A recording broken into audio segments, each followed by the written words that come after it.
ಇಲ್ಲಿ ನಾನು ಸುಮಾರು 41 ವರ್ಷದಿಂದ ಹಾಡುಗಳನ್ನ ಬರ್ಕೊಂಡು ಬಂದಿದ್ದೀನಿ. ಆ ಸಾಮಾನ್ಯವಾಗಿ ಏನ್ ಮಾಡ್ತಾರೆ, ಈ ಹಳಬರಿಗೆ ಈ ಹೊಸ ರೀತಿಯಲ್ಲಿ ಬರೀಕೆ ಬರಲ್ಲ, ಹೊಸ ರೀತಿ ಅಡ್ಜಸ್ಟ್ ಆಗಲ್ಲ ಅವರು ಅಂತ ಒಂದು ಮಾತಿದೆ. ಆದ್ರೆ ಸತ್ಯ ಅದನ್ನ ಸುಳ್ಳು ಮಾಡಿಸಿದ್ದಾರೆ. ಯಾಕಂದ್ರೆ ಅವರ ಹಿಂದಿನ ಚಿತ್ರ ಮ್ಯಾನ್ ಆಫ್ ದಿ ಮ್ಯಾಚ್ ಅಲ್ಲೂ ನನ್ನ ಕೈಲಿ ಹಾಡು ಬರ್ಸಿದ್ದಾರೆ. ಅವರ ಗೆಳೆಯ ದೀಪಕ್ ಭಾಗ್ಯರಾಜ್ಗೆ ಒಂದು ಹಾಡು ನನ್ನ ಕೈಲಿ ಬರ್ಸಿದ್ದಾರೆ. ಹೀಗೆ ಈ ಹೊಸ ಹುಡುಗರು ನನ್ನಿಂದ ಬರ್ಸಿದಾಗ ನಾನು ಇನ್ನೂ ಹೆಂಗ್ ಆಗ್ತಾ ಹೋಗ್ತೀನಿ. ಯಾಕಂದ್ರೆ ನಾವು ಯೋಚನೆ ಮಾಡುವಾಗ ನಾವು ತಕ್ಷಣ ನಾವು ಈಗಿನ ಪೀಳಿಗೆಯ ರೀತಿಯಲ್ಲಿ ಯೋಚನೆ ಮಾಡಬೇಕಾಗುತ್ತೆ.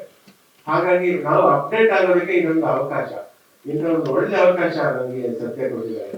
ಜೊತೆಗೆ ನನ್ನ ಇನ್ನೊಬ್ಬ ಗೆಳೆಯ ಕೌಶಿಕ್ ಹರ್ಷ, ಹೆಸರಿಗೆ ತಕ್ಕ ಯಾವಾಗಲೂ ಹರ್ಷದಿಂದ ಇರುವಂತ ಕೌಶಿಕ್ ಹರ್ಷ ತುಂಬಾ ಚೆನ್ನಾಗಿ ಮ್ಯೂಸಿಕ್ ಮಾಡಿದ್ದಾರೆ.